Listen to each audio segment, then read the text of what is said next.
ಮಥನಂ ಏತನ್ಮಹಾಭಾರತಂ ಏತನ್ಮಹಾಭಾರತಂ.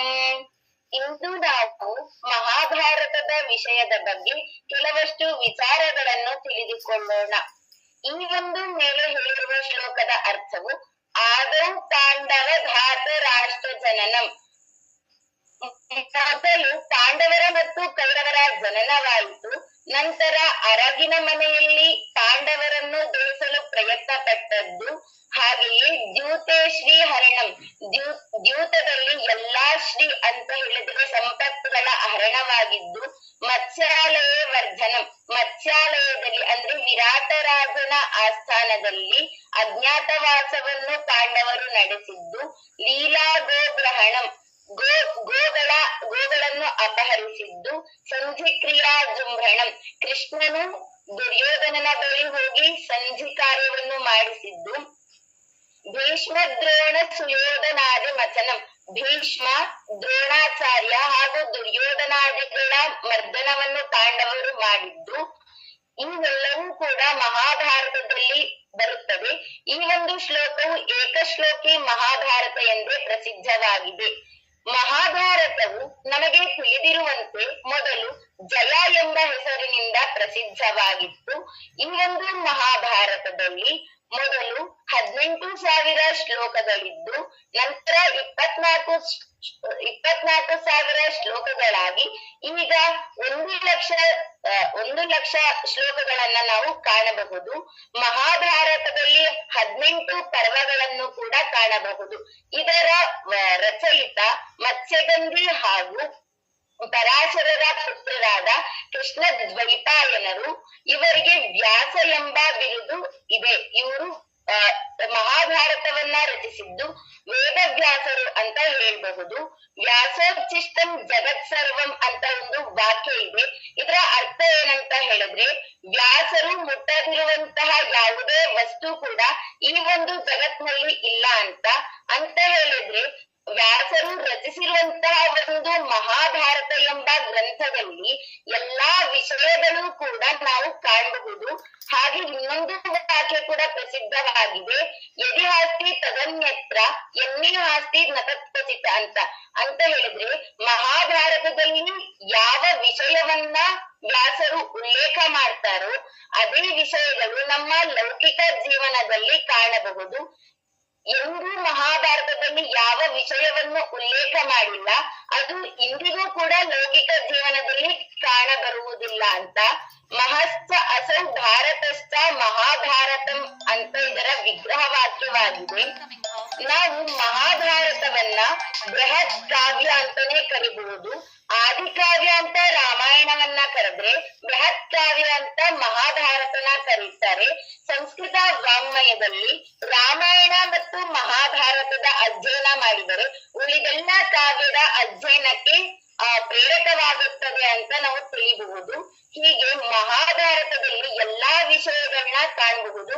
ನವ ರಸಗಳು, ನವ ಸ್ಥಾಯಿ ಭಾವಗಳು, ಹಾಗೆ ಗುರುಭಕ್ತಿ, ಏಕಾಗ್ರತೆ, ಈ ಎಲ್ಲಾ ವಿಷಯಗಳನ್ನ ಕಾಣಬಹುದು. ನಾವು ಲೌಕಿಕ ಜೀವನದಲ್ಲಿ ಯಾವ ಯಾವ ಕೆಲಸವನ್ನ ಮಾಡ್ತೀವಿ, ಮೋಸ ಆಗಿರಬಹುದು, ದರೋಡೆ ಆಗಿರಬಹುದು, ವಂಚನೆ ಆಗಿರಬಹುದು, ಹಾಗೆ ಕ್ರೋಧದಿಂದ ಬೇರೆಯವರಿಗೆ ಶಾಪ ಕೊಡೋದಾಗಿರಬಹುದು, ಹೀಗೆ ಗುರುಭಕ್ತಿ ಆಗಿರಬಹುದು, ಹಾಗೆ ತುಂಬಾ ವಿಷಯಗಳನ್ನ ಉಲ್ಲೇಖಿಸ್ತಾರೆ. ಅದನ್ನ ನಾವು ಓದ್ಕೊಳ್ತಾ ಹೋಗ್ಬೇಕು, ಹಾಗೆ ತಿಳ್ಕೊಳ್ತಾ ಹೋಗ್ಬೇಕು. ಮೊದಲನೇದಾಗಿ ಶೃಂಗಾರ ಎಲ್ಲಿ ಬರುತ್ತೆ ಅಂತ ಹೇಳಿದ್ರೆ, ಮೊದಲಿಗೆ ಅಂಬೆ, ಅಂಬಾಲಿಕೆ ಮತ್ತು ಅಂಬಿಕೆ ಮೂರು ಜನರು ಕಾಶಿರಾಜರ ಪುತ್ರಿಯರು. ಈ 3 ಜನರಿಗೆ ವಿವಾಹದ ವಯಸ್ಸು ಬಂದಿರೋ ಕಾರಣ ಕಾಶಿರಾಜನು ಸ್ವಯಂವರವನ್ನ ಏರ್ಪಡಿಸ್ತಾನೆ. ಆಗ ಅಂಬೆ, ಅಂಬಾಲಿಕೆ ಮತ್ತೆ ಅಂಬಿಕೆಯರು ಶೃಂಗಾರದಿಂದ ಕೂಡಿದ್ದನ್ನ ಕಾಣಬಹುದು. ಹಾಗೆ ಗಾಂಧಾರಿ ಮತ್ತು ಧೃತರಾಷ್ಟ್ರದ ವಿವಾಹದ ಸಮಯದಲ್ಲಿ ಗಾಂಧಾರಿಗೆ ತಿಳಿದಿರೋದಿಲ್ಲ ಏನಂತ ಹೇಳಿದ್ರೆ, ಧೃತರಾಷ್ಟ್ರ ಒಬ್ಬ ಕುರುಡ ಅಂತ. ಗಾಂಧಾರಿ ತುಂಬಾ ಶ್ರೀಮಂತ ಮನೆತನದಿಂದ ಬಂದಿರೋಳು. ಅವರಿಗೆ ನಿದ್ದೆ ಸಮಯದಲ್ಲೂ ಕೂಡ ಅವಳು ಬೆಳಕಿನ ಜ್ವಾಲೆಯಿಂದಲೇ ನಿದ್ದೆ ಮಾಡ್ತಿದ್ದವಳು. ಯಾವಾಗ ಅವಳಿಗೆ ತಿಳಿಯಿತು ಏನಂತ ಅಂದ್ರೆ ಧೃತರಾಷ್ಟ್ರ ಒಬ್ಬ ಕುರುಡ ಅಂತ, ಅವಳು ನನ್ನ ಪತಿ ಕೂಡ ಕುರುಡ ಆಗಿದ್ರೆ ನಾನು ಕೂಡ ಪತಿ ತರನೇ ನಾನು ಅನುಸರಿಸಬೇಕು ಅಂತ ಹೇಳಿ ಕಣ್ಣಿಗೆ ಬಟ್ಟೆಯನ್ನ ಕಟ್ಕೊಂಡು, ಇದು ಅವಳ ಪತಿವ್ರತೆಯನ್ನ ಕಾಣಬಹುದು ನಾವು. ಹೀಗೆ ಗಾಂಧಾರಿಯ ವಿವಾಹ ಸಂದರ್ಭದಲ್ಲಿ ನಾವು ಶೃಂಗಾರವನ್ನ ಕಾಣಬಹುದು. ಹೀಗೆ ದ್ರೌಪದಿಯ ಸ್ವಯಂವರದ ಸಂದರ್ಭದಲ್ಲಿ ದ್ರೌಪದಿ ಅಗ್ನಿಯಿಂದ ಹುಟ್ಟಿದವಳು ಅಂತ ಹೇಳಿದ್ರೆ ದ್ರುಪದ ರಾಜನ ಮಗಳಾದ ಕಾರಣ ದ್ರೌಪದಿ ಎಂಬ ಹೆಸರಿದೆ. ಹಾಗೆ ಅವಳ ಸ್ವಯಂವರದ ನಿಮಿತ್ತವಾಗಿ ಸ್ವಯಂವರವನ್ನ ಏರ್ಪಡಿಸಿದ ಕಾರಣ ದ್ರೌಪದಿಯು ಶೃಂಗಾರದಿಂದ ಅಲಂಕಾರವಾಗಿದ್ದ ನಾವು ಕಾಣಬಹುದು. ಕುಂತಿ ಮತ್ತು ಮಾದ್ರಿ ಮತ್ತು ಪಾಂಡು ಈ ಮೂರು ಜನರ ಮದುವೆಯ ಸಂದರ್ಭದಲ್ಲಿ ನಾವು ಕಾಣಬಹುದು. ಇನ್ನು ಕ್ರೋಧ ಒಮ್ಮೆ ಪಾಂಡುರಾಜ ಏನ್ ಮಾಡ್ತಾನೆ ಅಂತ ಹೇಳಿದ್ರೆ ವನವಿಹಾರಕ್ಕಾಗಿ ಮತ್ತು ಬೇಟೆಗಾಗಿ ತನ್ನ ಸ್ವಪತ್ನಿಯರಾದಂತಹ ಕುಂತಿ ಮತ್ತು ಮಾದ್ರಿ ಇಬ್ರು ಜೊತೆ ಅವನು ವಿಹಾರಕ್ಕಂತ ಹೋಗ್ತಾನೆ. ಅಲ್ಲಿ ಜಿಂಕೆಯನ್ನ ಭೇಟಿ ಆಡ್ತಾನೆ. ಆದ್ರೆ ಜಿಂಕೆ ರೂಪದಲ್ಲಿ ಮುನಿಗಳಿರ್ತಾರೆ. ಆ ಮುನಿಗಳಿಗೆ ಕೋಪ ಬಂದು ಶಾಪವನ್ನ ಕೊಡ್ತಾರೆ. ಆ ಶಾಪದಿಂದ ಅವನಿಗೆ ಮನಃಪರಿವರ್ತನೆಯಾಗಿ ಪಾಂಡು ಏನಂತ ಅನ್ಕೋತಾನೆ ಅಂತ ಹೇಳಿದ್ರೆ, ನಾನು ಇನ್ನು ಯಾವುದೇ ಲೌಕಿಕ ಜೀವನದಲ್ಲಿ ನಾನು ಬದುಕೋದಿಲ್ಲ, ಅದರ ಬದಲು ನಾನು ಸಾಂಸಾರಿಕ ಜೀವನವನ್ನ ಬಿಟ್ಟು ಆಶ್ರಮವಾಸವನ್ನ ಮಾಡ್ತೀನಿ ಅಂತ ಹೇಳಿ ಕುಂತಿ ಮತ್ತು ಮಾದ್ರಿ ಜೊತೆ ಅವರು ಹೋಗ್ತಾರೆ ಆಶ್ರಮವಾಸ ಮಾಡಕ್ಕೆ. ಅಲ್ಲಿ ಹಲವು ದಿನಗಳ ಕಾಲ, ಹಲವು ವರ್ಷಗಳ ಕಾಲ ನಿಯಮಬದ್ಧವಾಗಿ ಅವರು ತಮ್ಮ ನಿಯಮ ನಿಷ್ಠೆಗಳನ್ನ ಪಾಲಿಸ್ಕೊಳ್ತಾ ಬರ್ತಾರೆ. ಆದ್ರೆ ದುರಾದೃಷ್ಟವಶಾತ್ ಏನಾಗುತ್ತೆ ಅಂತ ಹೇಳಿದ್ರೆ ಪಾಂಡುರಾಜನು ಶಾಪವನ್ನು ಮರೆತ್ಕೊಂಡು ಮಾದ್ರಿಯ ಜೊತೆ ಹೋದಾಗ ಅವನಿಗೆ ಶಾಪ ಫಲಿಸುತ್ತೆ. ಪಾಂಡುರಾಜನು ಸತ್ತಾಗ ಮಾದ್ರಿ ಕೂಡ ಅವನ ಚಿತೆಯಲ್ಲಿ ಬಿದ್ದು ಸಾಯ್ತಾಳೆ. ಹೀಗೆ ಏನಾಗುತ್ತೆ ಅಂತ ಹೇಳಿದ್ರೆ ಇದಕ್ಕಿಂತ ಮುಂಚೆ ಕುಂತಿಗೆ ಮಕ್ಕಳಾಗಿರೋದಿಲ್ಲ. ಆದ್ರೆ ಅವಳು ಚಿಕ್ಕ ವಯಸ್ಸಲ್ಲಿದ್ದಾಗ ಕುಂತಿ ದುರ್ವಾಸ ಮುನಿಗಳ ಸೇವೆಯನ್ನ ಮಾಡಿರ್ತಾಳೆ. ಹೇಗ್ ಮಾಡಿರ್ತಾಳೆ ಅಂತ ಹೇಳಿದ್ರೆ ಒಂದು ಊಟಕ್ಕೂ ಕೊರತೆಯಾಗದಂತೆ, ನಿದ್ದೆಗೂ ಕೊರತೆಯಾಗದಂತೆ ಎಲ್ಲಾ ವ್ಯವಸ್ಥೆಯನ್ನು ಕುಂತಿಯೇ ಮಾಡ್ತಿರ್ತಾಳೆ. ಇದರಿಂದ ನಾವು ಗುರುಭಕ್ತಿಯನ್ನ ಕೂಡ ಕಾಣಬಹುದು. ಇಲ್ಲಿ ದುರ್ವಾಸ ಮುನಿಗಳು ತುಂಬಾ ಸಂತೋಷದಿಂದ ಒಂದು ಮಂತ್ರವನ್ನ ಉಪದೇಶಿಸ್ತಾರೆ ಕುಂತಿಗೆ. ಆ ಮಂತ್ರದಿಂದ ಯಾವಾಗ ಯಾವ ದೇವರನ್ನು ನಾವು ಸ್ಮರಿಸ್ತೇವೋ ಆ ದೇವರಿಂದ ಪುತ್ರ ಸಂತಾನ ಆಗುತ್ತೆ ಅಂತ ದುರ್ವಾಸರು ಕುಂತಿಗೆ ಕೊಟ್ಟಿದ್ದ ವರ ಆಗತ್ತೆ. ಈ ಕುಂತಿ ಇನ್ನು ಚಿಕ್ಕವಳಾಗಿದ್ದ ಕಾರಣ ಅವಳು ಏನ್ ಮಾಡ್ತಾಳೆ ಅಂತ ಹೇಳಿದ್ರೆ ಸೂರ್ಯನನ್ನ ಪ್ರಾರ್ಥಿಸಿ ಕರ್ಣ ಎಂಬ ಪುತ್ರನನ್ನ ಪಡಿತಾಳೆ. ಆದ್ರೆ ಇನ್ನು ಚಿಕ್ಕವಳಾಗಿದ್ದ ಕಾರಣ ಅಲ್ಲಿ ಅವಳು ನದಿಗೆ ಬಿಟ್ಟು ಕರ್ಣನನ್ನ ಬೇರೆ ಕಡೆಗೆ ಕಳಿಸ್ತಾಳೆ. ಇಲ್ಲಿ ಕುಂತಿಗೆ ಉಂಟಾದಂತಹ ಭಯವನ್ನ ನಾವು ಕಾಣ್ಬೋದು. ಹೇಗೆ ಅಂತ ಹೇಳಿದ್ರೆ ನಾನು ಎಲ್ಲಿ ಇವನ್ನ ಕರ್ಕೊಂಡೋದ್ರೆ ಮನೆಯಲ್ಲಿ ಬೆಳಿತಾರೋ ಎಂಬ ಭಯದಿಂದ ಅವಳು ಮುಂದೆ ನೀರಿನಲ್ಲಿ ಕರ್ಣನನ್ನ ಬಿಟ್ಟು ಮುಂದೆ ಅದನ್ನ ಕಳಿಸ್ತಾಳೆ. ಹೀಗೆ ಕುಂತಿಗೆ ಈಗ ಪುತ್ರ ಸಂತಾನ ಇರೋದಿಲ್ಲ. ಕುಂತಿ ಏನ್ ಮಾಡ್ತಾಳೆ ಅಂತ ಹೇಳಿದ್ರೆ ಪಾಂಡುರಾಜನ ಜೊತೆ ಮಾತಾಡ್ತಾಳೆ. ಹೀಗೆ ನಂಗೆ ದುರ್ವಾಸ ಮುನಿಗಳಿಂದ ವರವಿತ್ತು, ನಾನು ಅದನ್ನ ಈಗ ಬಳಸ್ಕೊತೀನಿ ಅಂತ ಹೇಳಿ ಮೊದಲು ಯಮರಾಜನನ್ನ ಪ್ರಾರ್ಥಿಸಿ ಧರ್ಮರಾಯನನ್ನ, ಮತ್ತೆ ವಾಯುದೇವರನ್ನ ಪ್ರಾರ್ಥಿಸಿ ಭೀಮನನ್ನ, ಇಂದ್ರನನ್ನು ಪ್ರಾರ್ಥಿಸಿ ಅರ್ಜುನನನ್ನ, ಹಾಗೆ ಮಾದ್ರಿಯು ಅಶ್ವಿನಿ ಕುಮಾರರನ್ನು ಪ್ರಾರ್ಥಿಸಿ ನಕುಲ ಸಹದೇವರನ್ನ ಪಡಿತಾರೆ. ಇದು ಆಶ್ರಮದ ಸಂದರ್ಭದಲ್ಲಿ. ಆದ್ರೆ ಈ ಕಡೆ ಗಾಂಧಾರಿಗೆ 2 ವರ್ಷಗಳ ಕಾಲ ಆದ್ರೂ ಕೂಡ ಅವಳಿಗೆ ಪುತ್ರ ಸಂತಾನ ಇರೋದಿಲ್ಲ. ಆದ ಕಾರಣ ಕೋಪಗೊಂಡ ಧೃತರಾಷ್ಟ್ರನು ನೀನು ಹೆಂಡತಿ ಆಗಕ್ಕೆ ಅಥವಾ ಪತ್ನಿ ಆಗಕ್ಕೆ ಅರ್ಹಳಲ್ಲ ಅಂತ ತುಂಬಾ ಕ್ರೋಧದಿಂದ ಮಾತನಾಡಿದಾಗ ತುಂಬಾ ಶೋಕಿತರಾದಂತಹ ಗಾಂಧಾರಿಯು ತನ್ನ ಗರ್ಭವನ್ನ ತನ್ನ ಕೈಯಿಂದ ಹೊಡಿತಾಳೆ. ಇದ್ರಿಂದ 100 ತುಂಡುಗಳಾಗಿ ಮಾಂಸಪಿಂಡವು ಆಚೆ ಬಂದಾಗ ವ್ಯಾಸರು ಆ ಮಾಂಸಪಿಂಡಗಳನ್ನ ಒಂದು ಮಡಕೆಯಲ್ಲಿ ಹಾಕಿಟ್ಟು ತಿಂಗಳಿಗೊಮ್ಮೆ ಒಂದು ಮಡಕೆಯನ್ನು ತೆಗೆಯಲು ಹೇಳ್ತಾರೆ. ಈಗಿನ ಕಾಲದಲ್ಲಿ ನಾವು ಟೆಸ್ಟ್ ಟ್ಯೂಬ್ ಬೇಬಿ ಅಂತ ಏನ್ ನಾವು ತಿಳಿತೀವೋ ಅದನ್ನೇ ನಾವು ಮಹಾಭಾರತದಲ್ಲಿ ದುರ್ಯೋಧನಾದಿ 100 ಕೌರವರು ಹುಟ್ಟಬೇಕಾದ್ರೆ ಇದೇ ಆಗಿತ್ತು. ಹೀಗೆ ಪರಸ್ಪರ ವೈರತ್ವವನ್ನ ಕಾಣಬಹುದು, ಸ್ನೇಹತ್ವವನ್ನ ಕಾಣಬಹುದು. ಇನ್ನು ಹಾಸ್ಯದ ಪ್ರಸಂಗ ಎಲ್ಲಿ ಬರುತ್ತೆ ಅಂತ ಹೇಳಿದ್ರೆ, ಒಮ್ಮೆ ದುರ್ಯೋಧನ ಮತ್ತೆ ಭೀಮರು ಗದಾ ಯುದ್ಧವನ್ನ ಮಾಡ್ತಿರ್ಬೇಕಾದ್ರೆ ದುರ್ಯೋಧನನಿಗೆ ಭೀಮನ್ ಮೇಲೆ ಸ್ವಲ್ಪ ಕ್ರೋಧ ಹಾಗೆ ವೈರತ್ವ ಎಲ್ಲಾ ಇರುತ್ತೆ. ಆದ ಕಾರಣ ಅವನು ದುರ್ಯೋಧನ ಭೀಮನನ್ನ ನೀರಿ ತಳ್ತಾನೆ. ಆಗ ಎಲ್ಲರೂ ತಿಳಿತಾರೆ ಭೀಮ ಮರಣವನ್ನ ಅಪ್ಪಿದ ಅಂತ ಹೇಳಿ. ಎಲ್ಲರೂ ಶೋಕತಪ್ತರಾಗಿ ಅರಮನೆಯಲ್ಲಿ ಶ್ರಾದ್ದ ಕಾರ್ಯವನ್ನ ಮಾಡ್ಬೇಕಾದ್ರೆ ಭೀಮನು ಸರ್ಪರಾಜನ ಆಶೀರ್ವಾದದಿಂದ ಪುನಃ ಭೂಮಿ ಮೇಲೆ ಬಂದು ಅವನು ಆ ಶ್ರಾದ್ದ ಶ್ರಾದ್ದದಲ್ಲಿ ಅವನು ಊಟ ಮಾಡ್ತಿರ್ತಾನೆ. ಈ ಒಂದು ವಿಷಯ ಯಾರಿಗೂ ತಿಳಿದಿರೋದಿಲ್ಲ. ಅವನು ಎಷ್ಟು ಅವನಿಗೆ ಬಡಿಸಿದ್ರು ಕೂಡ ಅವನಿಗೆ ಅದು ಹಸಿವು ಕಡಿಮೆ ಆಗ್ತಿರೋದಿಲ್ಲ. ಕೊನೆಗೆ ಕುಂತಿ ಬಂದು ತನ್ನ ಕೈಯಿಂದ ತುತ್ತನ್ನ ಕೊಟ್ಟಾದ್ಮೇಲೆ ಅವನಿಗೆ ಹಸಿವು ಕಡಿಮೆ ಆಗತ್ತೆ. ಈ ಒಂದು ಪ್ರಸಂಗದಲ್ಲಿ ಹಾಸ್ಯವನ್ನ ಕಾಣಬಹುದು. ಹಾಗೆ ಇನ್ನು ಅವರು ಅರಗಿನ ಮನೆಯನ್ನು ದಾಟಿಕೊಂಡು ಮುಂದೆ ಹೋಗ್ಬೇಕಾದ್ರೆ ಒಂದು ವನ ಸಿಗತ್ತೆ.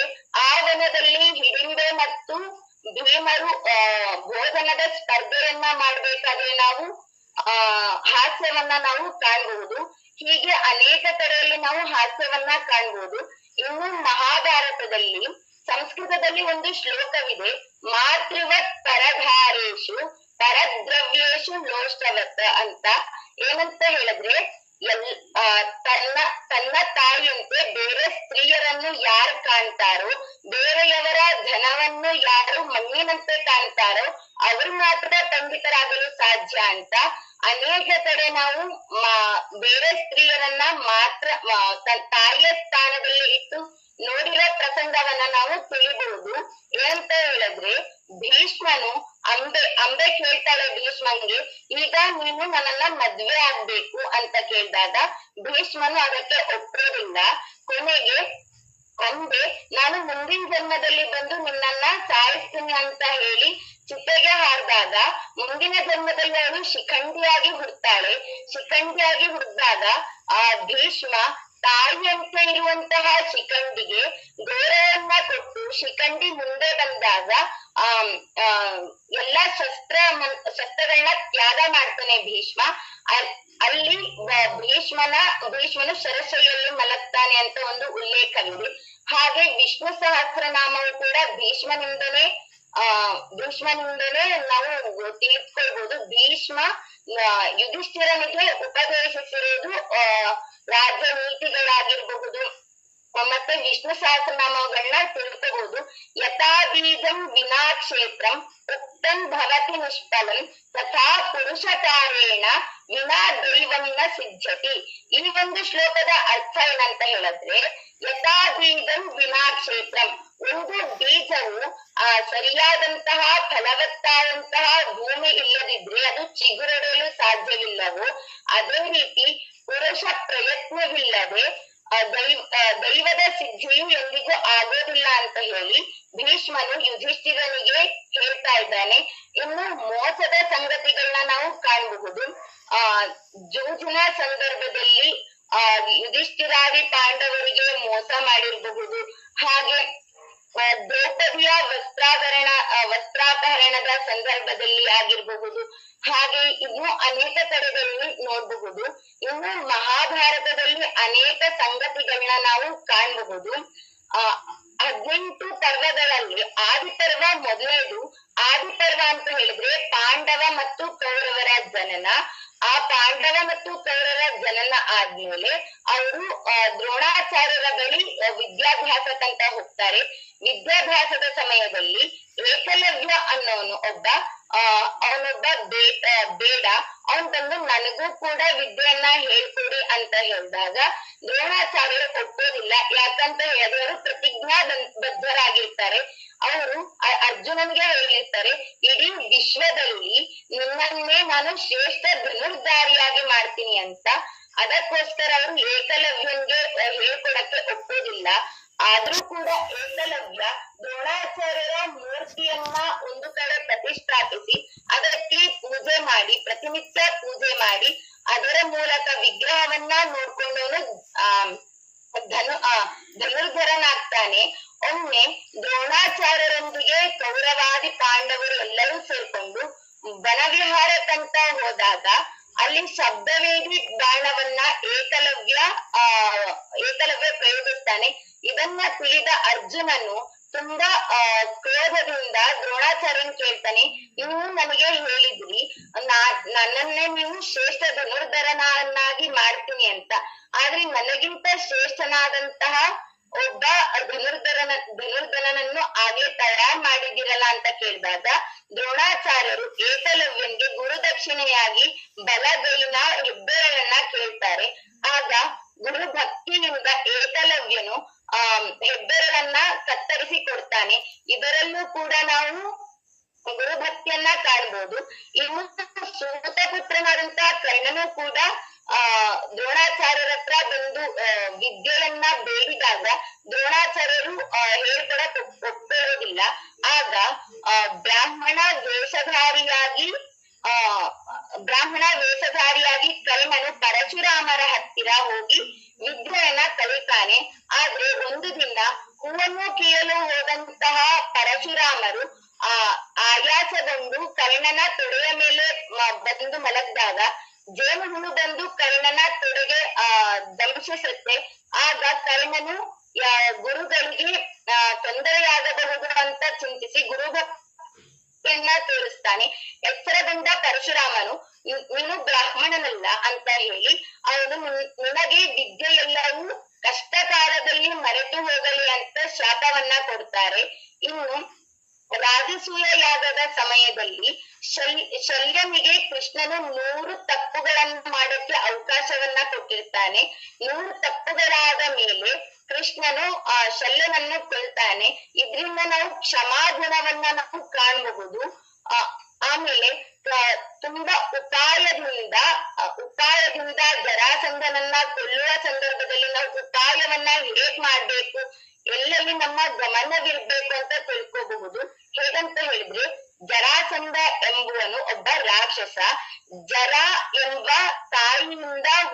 ತಾಯಿ ಜೋಡಿಸಲ್ಪಟ್ಟಳು ಎನ್ನುವ ಕಾರಣ ಜರಾಸಂಧ ಅಂತ ಹೆಸರು ಬರುತ್ತೆ. ಇವನು ಎಂತ ಪರಾಕ್ರಮಿಯಾಗಿರ್ತಾನೆ ಅಂತ ಹೇಳಿದ್ರೆ ಯಾರು ಕೂಡ ಇವನನ್ನ ಸೋಲ್ಸಕ್ ಆಗ್ತಿರೋದಿಲ್ಲ. ಹೀಗೆ ರಾಜಸೂಯ ಯಾಗ ಮಾಡ್ಬೇಕಂತ ಹೇಳಿದ್ರೆ ಎಲ್ಲರನ್ನ ಸೋಲ್ಸಿ ರಾಜಸೂಯ ಯಾಗ ಮಾಡ್ಬೇಕಾಗಿರುತ್ತೆ. ಜರಾಸಂಧನೊಂದಿಗೆ ಯುದ್ಧ ಮಾಡಲು ಭೀಮ ಒಪ್ಕೋತಾನೆ. ಗದಾ ಯುದ್ಧ ನಡೆಯುತ್ತೆ, ಮಲ್ಲ ಯುದ್ಧ ನಡೆಯುತ್ತೆ, ದೃಷ್ಟಿ ಯುದ್ಧ ಕೂಡ ನಡೆಯುತ್ತೆ. ಎಲ್ಲದರಲ್ಲೂ ಭೀಮ ಗೆಲ್ಕೊಂಡ್ ಬಂದ್ರು ಕೂಡ ಕೊನೆಗೆ ಜಲಾಯುದ್ಧದಲ್ಲಿ ಭೀಮನು ಜರಾಸಂಧನನ್ನು ಅರ್ಧ ತುಂಡುಗಳಾಗಿ ಕತ್ತರಿಸಿ ಒಂದು ಕಡೆ ಒಂದು ಭಾಗವನ್ನ ಇನ್ನೊಂದು ಭಾಗವನ್ನ ಎಸಿತಾರೆ.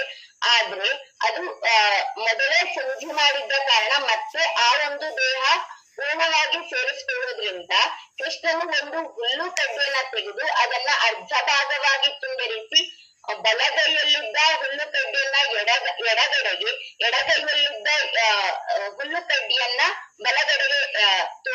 ಬಲಗಡೆಗೆ ಎಸೆದು ಭೀಮನಿಗೆ ಸಂಜ್ಞೆ ಮೂಲಕ ತೋರಿಸ್ತಾನೆ. ಇದ್ರಿಂದ ಜರಾಸಂಧನನ್ನ ಗೆಲ್ಲಲು ಭೀಮನಿಗೆ ಸಹಾಯ ಆಗುತ್ತೆ.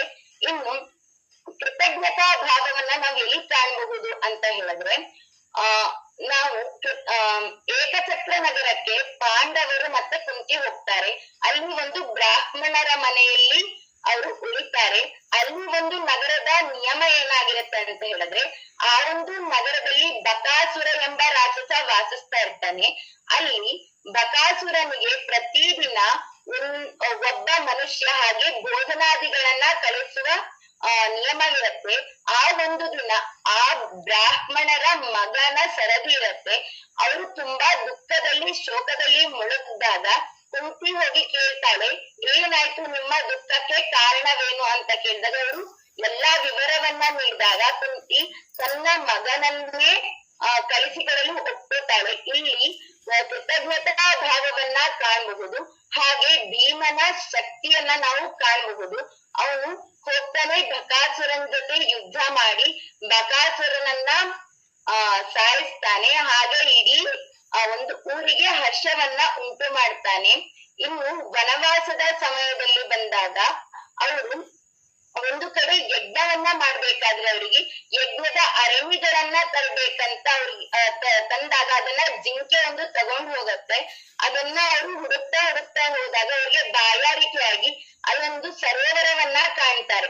ಆ ಒಂದು ಸರೋವರದಲ್ಲಿ ಪಂಚ ಪಾಂಡವರು ಒಬ್ಬೊಬ್ಬರಾಗಿ ಹೋಗಿ ಅವರು ಕೇಳ್ತಿರ್ತಾರೆ ನೀರನ್ನ ತಗೊಳ್ಬೇಕಾದ್ರೆ ಅಲ್ಲೊಬ್ಬ ಯಕ್ಷ ಕೇಳ್ತಾನೆ. ಒಂದು ಪ್ರಶ್ನೆಯನ್ನ ಕೇಳಿದಾಗ ಯಾರೂ ಕೂಡ ಉತ್ತರವನ್ನ ಕೊಡೋದಿಲ್ಲ. ಹಂಗೆ ನೀರ್ ಕುಡಿದ ಕಾರಣ ಎಲ್ಲರೂ ಸತ್ಬಿದ್ದಿರ್ತಾರೆ.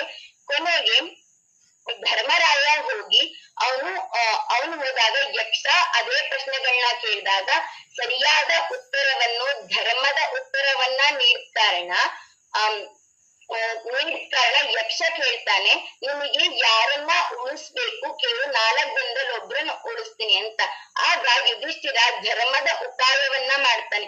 ಯಥಾ ಕುಂತಿ ಯಥಾ ಮಾದ್ರಿ, ಹೇಗೆ ನನಗೆ ಕುಂತಿನೋ ಹಾಗೆ ನನ್ಗೆ ಮಾದ್ರಿ ಕೂಡ.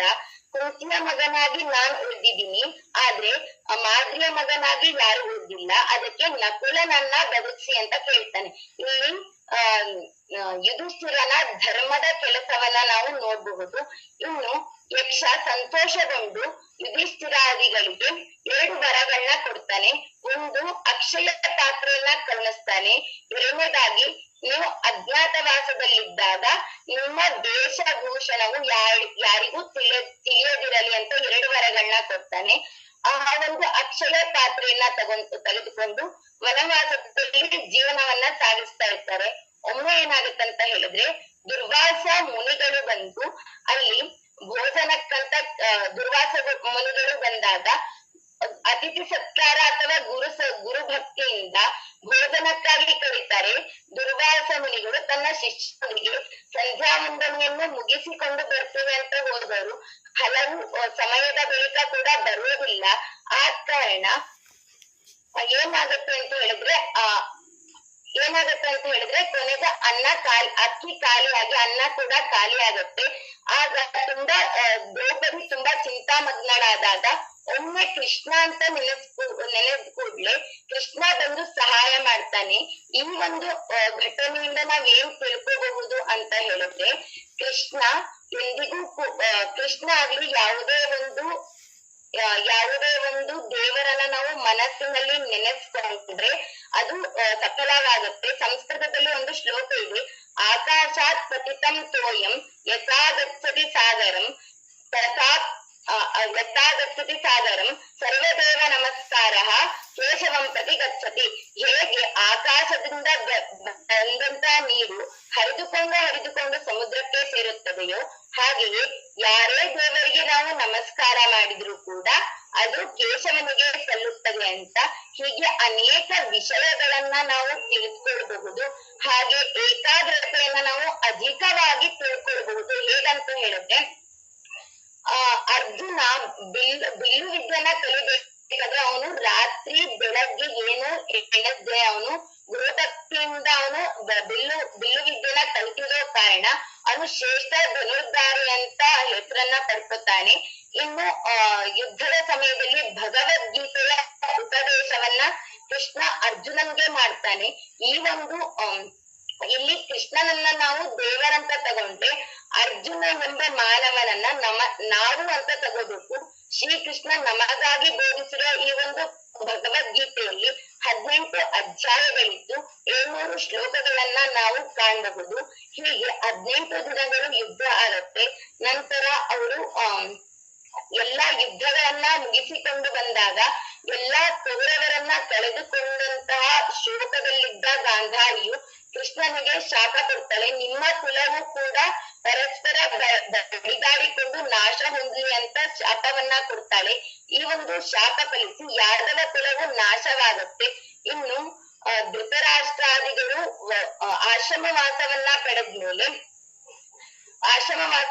ಪಡೆದ್ಮೇಲೆ ಇಲ್ಲಿ ಯುಧಿಷ್ಠಿರ ಯುಧಿಷ್ಠಿರಾದಿಗಳು ರಾಜ್ಯವನ್ನ ಆಳ್ತಿರ್ತಾರೆ. ಈ ಒಂದು ಸಮಯದಲ್ಲಿ ಕೃಷ್ಣನು ಮರಣ ಹೊಂದಿದ ಕಾರಣ ಯುಧಿಷ್ಠಿರಾದಿಗಳು ಪರೀಕ್ಷಿತ ರಾಜನಿಗೆ ಪಟ್ಟಾಭಿಷಿಕ್ತವನ್ನು ಮಾಡಿ ಅವರು ಕೂಡ ಅವರು ಕೂಡ ಸ್ವರ್ಗಾರೋಹಣ ಮಾಡ್ಬೇಕಂತ ಹೇಳಿ ಮಹಾಪ್ರಸ್ಥಾನವನ್ನ ಕೈಗೊಳ್ಳುತ್ತಾರೆ. ಮೊದಲಿಗೆ ದ್ರೌಪದಿ ಹಿಮಾಲಯ ಬೆಟ್ಟವನ್ನ ಹತ್ತಬೇಕಾದ್ರೆ ದ್ರೌಪದಿ ಮೊದಲು ಮರಣವನ್ನು ಅಪ್ತಾಳೆ. ಅನಂತರ ನಕುಲ, ಸಹದೇವ, ಭೀಮ, ಅರ್ಜುನ ಎಲ್ಲರೂ ಮರಣವನ್ನು ಹೊಂದುತ್ತಾರೆ. ಕೊನೆಗೆ ಯುಧಿಷ್ಠಿರ ಒಬ್ನೇ ಉಳಿದಿರ್ತಾನೆ. ಅವನಿಗೆ ದೇವತೆಗಳು ಬಂದು ಸಾಕ್ಷಾತ್ ಸ್ವರ್ಗಲೋಕಕ್ಕೆ ಕರ್ಕೊಂಡು ಹೋಗ್ತೀನಿ ಅಂತ ಹೇಳಿದಾಗ ಯುಧಿಷ್ಠಿರ ಹೇಳ್ತಾನೆ, ನಾನು ಯಾವಾಗ ಹಿಮಾಲಯ ಪರ್ವತವನ್ನ ಹತ್ತಲು ಆರಂಭಿಸಿದೆನೋ ಆಗ್ಲಿಂದ ಈ ಒಂದು ನಾಯಿ ನನಗೆ ನನ್ನ ಹಿಂದೆ ಹಿಂಬಾಲಿಸುತ್ತಿದೆ. ನನ್ನೊಂದಿಗೆ ಈ ಒಂದು ನಾಯಿ ಕೂಡ ಸ್ವರ್ಗಕ್ಕೆ ಬರ್ಬೇಕು ಅಂತ ಕೇಳ್ತಾನೆ. ಇಲ್ಲೊಂದು ಕೂಡ ಧರ್ಮದ ಸಂಗತಿಯನ್ನ ನಾವು ಕಾಣ್ಬೋದು. ಹೀಗೆ ಅನೇಕ ಕಡೆಯಲ್ಲಿ ನಾವು ಮಹಾಭಾರತದಲ್ಲಿ ಈ ಒಂದು ಲೌಕಿಕದಲ್ಲಿ ನಾವ್ ಏನೇನ್ ಕಾಣ್ತಿದೀವೋ ಹಾಗೆ ಮಹಾಭಾರತದಲ್ಲಿ ಕಾಣಬಹುದು. ನಾವು ಕೂಡ ಮಹಾಭಾರತವನ್ನ ಅಧ್ಯಯನ ಮಾಡೋಣ. 1,00,000 ಶ್ಲೋಕದ ಅಧ್ಯಯನವನ್ನ ಮಾಡಿ ಅದರ ತಾತ್ಪರ್ಯವನ್ನ ತಿಳಿದು ನಮ್ಮ ಜೀವನದಲ್ಲಿ ಯಾವ ರೀತಿಯಾಗಿ ನಾವು ಅಳವಡಿಸ್ಕೊಳ್ಬೇಕು, ಯಾವ ರೀತಿಯಾಗಿ ಅಳವಡಿಸ್ಕೊಳ್ಳೋದು ಸಾರ್ಥಕವಾಗುತ್ತೆ ಅಂತ ತಿಳ್ಕೊಳ್ತಾ ಸದಾ ಪ್ರಯತ್ನದಲ್ಲಿ ತೊಡಗೋಣ. ಹಾಗೆ ವ್ಯಾಸರು ಹೇಳಿದಂತಹ ಶ್ರೀಕೃಷ್ಣನು ಹೇಳಿದಂತಹ ಭಗವದ್ಗೀತೆಯ ಅರ್ಥಗಳನ್ನು ತಿಳಿದುಕೊಂಡು ನಾವು ಮುಂದೆ ಸಾಗೋಣ ಅಂತ ಹೇಳ್ತಾ ಅನೇಕ ವಿಚಾರಗಳಿವೆ. ಆದ್ರೆ ಸಮಯದ ಅಭಾವ ಇರೋ ಕಾರಣ ಇಷ್ಟನ್ನ ಹೇಳಿ ನನ್ನ ಮಾತಿಗೆ ಪೂರ್ಣ ವಿರಾಮವನ್ನ ನೀಡ್ತೇನೆ.